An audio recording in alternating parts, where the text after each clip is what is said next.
शर्म की बात यह है दोस्तों कि जो मॉडल बुनियादी तौर पर चाइना का है उसे हमारे मंत्री स्वदेशी बनाकर पेश कर रहे हैं, और जब लोग उन्हें एक्सपोज करते हैं तो उसे डिलीट करके हट जाते हैं। आपके सामने दोस्तों ये जो स्क्रीनशॉट देख रहे हैं ना दोस्तों, ये सोशल मीडिया हैंडल एक्स पर देश के सूचना और प्रौद्योगिकी मंत्री, जिनका सारा ध्यान रील बनाने में लगा रहता है, ये उनका ट्वीट है। और यहां पर वो दावा कर रहे हैं एक वीडियो के साथ। इस वीडियो में वो दावा ये कर रहे हैं कि देखिए भारत जो है एआई में लगातार आगे बढ़ रहा है। और कैसे? क्योंकि हम अपना स्वदेशी मॉडल पेश कर रहे हैं। मगर यहां एक गड़बड़ हो गई। यहां पर दिखाई देता है गलगोटिया यूनिवर्सिटी का एक रोबोटिक कुत्ता, जिसे गलगोटिया यूनिवर्सिटी ने ओरायन का नाम दिया है। यह उनका अपना नहीं है, चाइना की एक एजेंसी ने बुरी तरह से उन्हें एक्सपोज कर दिया है, कह दिया है कि भाई आप तो हमारा रोबोटिक मॉडल चुरा रहे हैं। अब गलगोटिया यूनिवर्सिटी जो है इसमें फंस गया है। उसके दो किस्म के बयान आ रहे हैं, वो दोनों मैं आपके सामने पेश करूंगा। मगर सबसे पहले देश के सूचना और प्रौद्योगिकी मंत्री किस तरह से अंतरराष्ट्रीय तौर पर खुद की बेइज्जती करवाते हैं और उसके जरिए देश की बेइज्जती, और बाद में इस वीडियो को डिलीट करके निकल जाते हैं। मगर वो वीडियो मैं आपके लिए लेकर आया हूं जिसमें आप उनकी आवाज भी सुनेंगे और उस कुत्ते को भी देखेंगे जिसे गलगोटिया यूनिवर्सिटी ने अपना पेश किया था। सुना जाए। हमारे जो सॉवरेन मॉडल्स बने उन मॉडल्स को ग्लोबल पैरामीटर्स पे टेस्ट किया गया है और जितने भी बड़े फ्रंटियर मॉडल्स हैं उनके साथ कंपैरिजन किया गया है। उस सब कंपैरिजन में भारत के सॉवरेन स्टैक के मॉडल्स खरे उतरे हैं और ये बहुत बड़ी उपलब्धि है हमारे इंजीनियर्स की, हमारे इनोवेटर्स की, कि बहुत कम रिसोर्सेज में इस तरह का मॉडल बनाना जो कि ग्लोबल बेंचमार्क पे खरा उतर सके। होता क्या है दोस्तों, गलगोटिया यूनिवर्सिटी इसे अपना कुत्ता बनाकर पेश करता है, तभी एक चाइनीज एजेंसी चाइना पल्स कहता है ये तो हमारा रोबोट है, और आप उसे अपना बनाकर पेश कर रहे हैं। सबसे पहले मैं आपको बतलाना चाहता हूं कि चाइनीज पल्स नाम की इस एजेंसी ने वो पूरा वीडियो पेश किया जिसमें गलगोटिया यूनिवर्सिटी के एक प्रोफेसर यह बता रही हैं कि हमने इसे अपनी प्रयोगशाला में डेवलप किया। यह गलगोटिया यूनिवर्सिटी का प्रोडक्ट है। सुनिए वो क्या कह रही हैं, सुना जाए। आप देख रहे हैं ना, ये ओरायन रोबोटिक डॉग या रोबोटिक कुत्ता का है हिंदी में, लेकिन ये थोड़ा अलग है, हटके। आजकल हम देख पाते हैं क्रिकेट स्टेडियम में ऐसा चल रहा है, लेकिन ये थोड़ा हटके है और इसके बारे में हम आपको ज्यादा बताएंगे। इस वक्त प्रोफेसर नेहा सिंह मेरे साथ मौजूद है जो बात करेगी। प्रोफेसर नेहा, हेलो, नमस्कार। नमस्कार। ये ओरायन जो है बिल्कुल हटके है। Orion is the new artificial intelligence face. It is a robo dog, और जैसा कि आप देख सकते हैं ये बहुत सारे शेप्स और साइजेस में अपने आप को तब्दील कर सकता है, और इसके अंदर जो बैटरीज हैं वो 8 घंटे तक ऑपरेशनल होती है। छोटे मोटे टास्क करता है, ये सर्विलेंस करता है, मॉनिटरिंग करता है, अनएक्सेसिबल जगहों पर जाकर के उनकी पिक्चर्स कैप्चर कर सकता है, और हमारी पूरी कैंपस में ये घूमता रहता है। बच्चों को बहुत एंटरटेन करता है। अच्छा, एजुकेशन बहुत इंपॉर्टेंट रहता है और एआई समिट में है। अब जब यह मामला सामने आया तो हुआ क्या कि गलगोटिया यूनिवर्सिटी को समझ नहीं आ रहा था कि इधर देखें कि उधर देखें, लिहाजा उन्होंने बयान जारी किया। और मैं आपको बताता हूं कि गलगोटिया यूनिवर्सिटी ने क्या कहा आपके स्क्रीन पर। गलगोटिया यूनिवर्सिटी का पक्ष साफ साफ कह दें, गलगोटिया ने यह रोबो डॉग नहीं बनाया है और हमने कभी ऐसा दावा भी नहीं किया। हम तो ऐसे दिमाग तैयार कर रहे हैं जो जल्द ही भारत में ऐसी टेक्नोलॉजी का डिजाइन, इंजीनियर और मैन्युफैक्चरिंग करेंगे, यूनिवर्सिटी ने कहा। यह सफाई तब आई जब सोशल मीडिया पर काफी आलोचना हुई। कुछ रिपोर्ट्स में दावा किया गया कि यूनिवर्सिटी ने नई दिल्ली में हुए एआई समिट में चीन की कंपनी का AI powered dog unitary GO2, जिसकी कीमत चीनी प्लेटफॉर्म पर करीब 2 से 3 लाख रुपए बताई जाती है, को ओरायन नाम से शोकेस किया। सर, उनका ये हमने कभी क्लेम नहीं किया कि हमने इसको मैन्युफैक्चर किया। हमने कहीं उसका लोगो भी हाइड करने की कोशिश नहीं करी।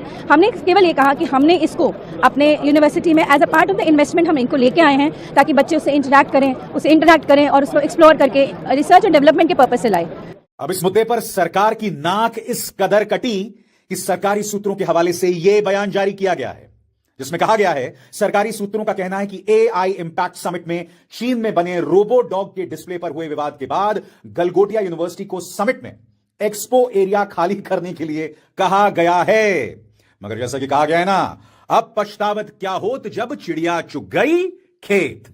इस बार एक छोटा बाइट, एक छोटा बयान उस प्रोफेसर का, प्रोफेसर नेहा सिंह, जो ये दावा कर रही है कि ये तो हमारा है। सुना जाए। Professor Neha Singh. Hello, hi. Hi, how are you? I am good and welcome to the pavilion. Okay, Neha, I wanted to ask you, we see all this new technology happening here. We see this. So this is Orion. You need to meet Orion, and this has been developed by the Center of Excellence at the Galgotias University. Okay. I would also like to take a moment to brief you about Galgotias University. We are the first private university investing more than 350 crore rupees in artificial. कहा जा रहा है कि देश जिस तरीके से AI submit हो रहा है, आप लोगों ने मिसलीड किया है चीजों को। नहीं सर, देखिए मिसलीड एक बहुत बड़ा शब्द है। आप लोग जर्नलिस्ट हैं, आपको ये सारे शब्द थोड़े रिस्पॉन्सिबली यूज करने चाहिए। एक गलत मिस इंटरप्रिटेशन से internet has gone by storm. ठीक है, लोगों के पास शायद वक्त नहीं है कि बहुत सेंसिबली चीजों को सुने और समझे। आप मिसलीड जैसे शब्दों का प्रयोग ना करें, मेरी आपसे विनती है। हाँ, ये हम आपको एक्सप्लेन कर सकते हैं। हाँ, वो हम आपको एक्सप्लेन कर सकते हैं कि कहाँ थोड़ी सी चूक हुई है। Sir, your 6 can be my 9। मैं जो कहना चाहती हूँ शायद मैं बहुत अच्छे से कह नहीं पाई, समय के अभाव के कारण या आसपास के बज और शोर के कारण, और आप जो समझना चाहते हैं शायद आपने उसमें पूरा धैर्य नहीं दिया उसको ठीक तरह से समझने का। गलगोटिया यूनिवर्सिटी एक बहुत रिस्पॉन्सिबल शिक्षण संस्थान है। हमारी क्यूएस रैंकिंग्स अगर आप देखेंगे तो वो सिर्फ क्वालिटी एजुकेशन पे नहीं, हमारी लेगेसी और वैल्यू सिस्टम पे भी है। तो हम एक एकेडमिक इंस्टीट्यूशन है, हम बहुत रिस्पॉन्सिबल इंस्टीट्यूशन है। हमने ये कभी क्लेम नहीं किया कि हमने कुछ मैन्युफैक्चर किया है जो हमने नहीं किया। 1 सेकंड, लेट मी कंप्लीट। जी, तो डेवलपमेंट का मतलब किसी चीज को डिजाइन और मैन्युफैक्चर करना नहीं होता है। हमारे माननीय सूचना प्रौद्योगिकी मंत्री को लगता है कि हम कुछ भी कर देंगे और चलता है के नाम पर सब चल जाएगा। कल भी आपको याद है क्या हुआ था, यानी कि पहले दिन क्या हुआ था। अचानक यह ऐलान कर दिया गया कि प्रधानमंत्री आ रहे हैं, लोगों को बाहर कर दिया गया।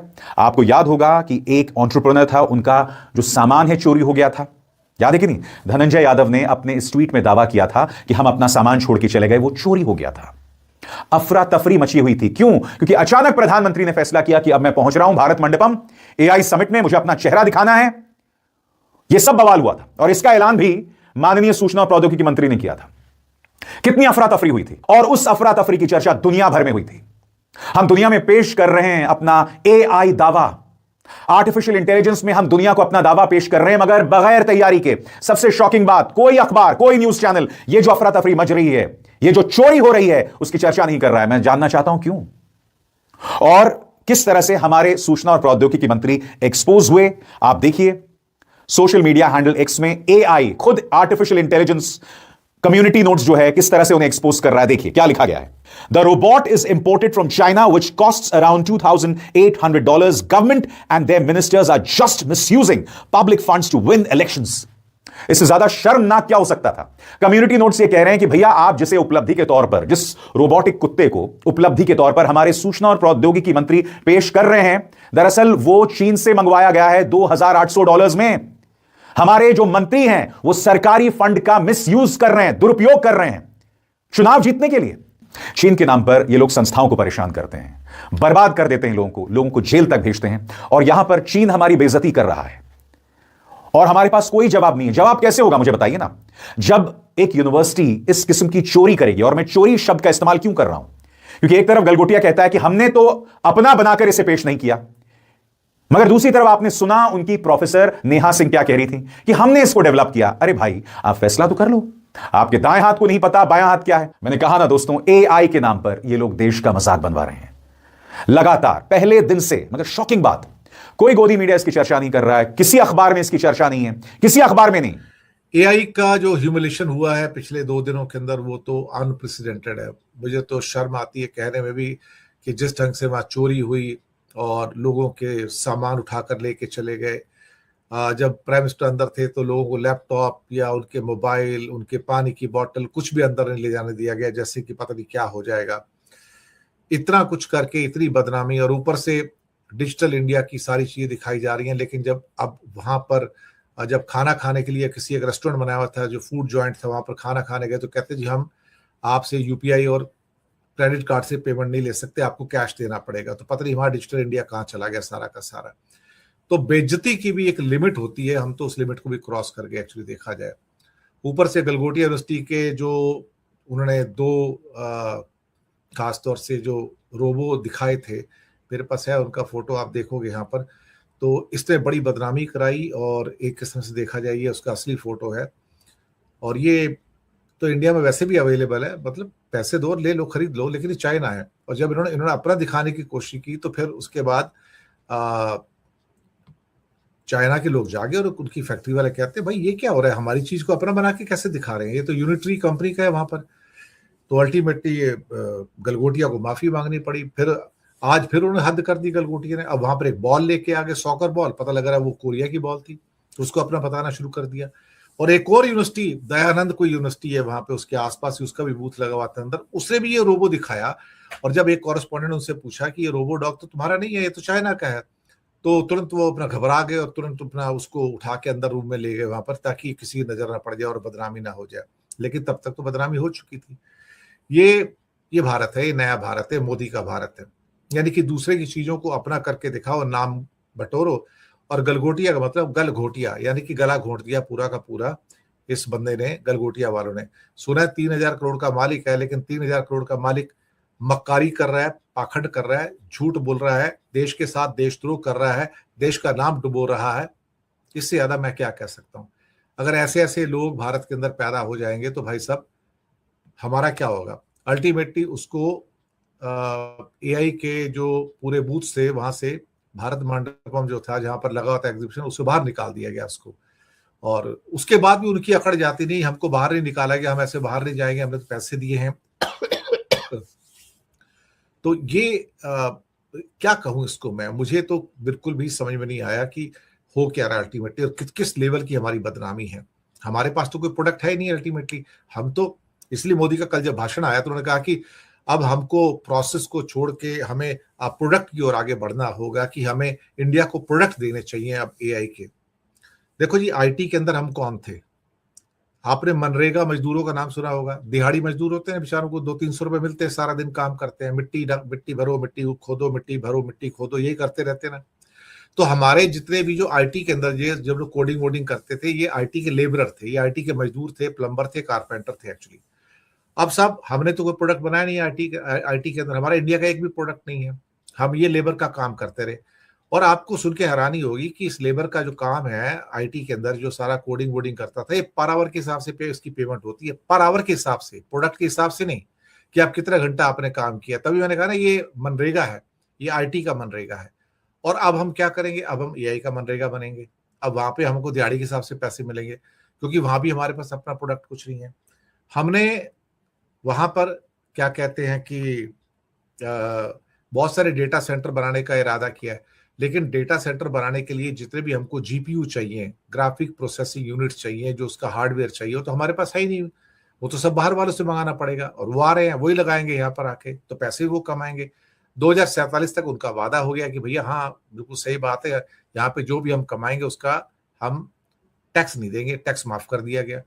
एक बात और जो उसमें से निकल के आई है, जो सबसे बड़ी है, कि ऑलमोस्ट 80% जो आपके सारे के सारे ये डेटा सेंटर लग रहे हैं, ये ऐसी जगह लग रहे हैं जहां पर जमीन की बहुत कमी है, जहां पर बिजली की भी इतनी बहुतायत नहीं है, बिजली की भी कमी है, और जहां पर पानी की बहुत कमी है, पानी की तो बहुत ही ज्यादा कमी है।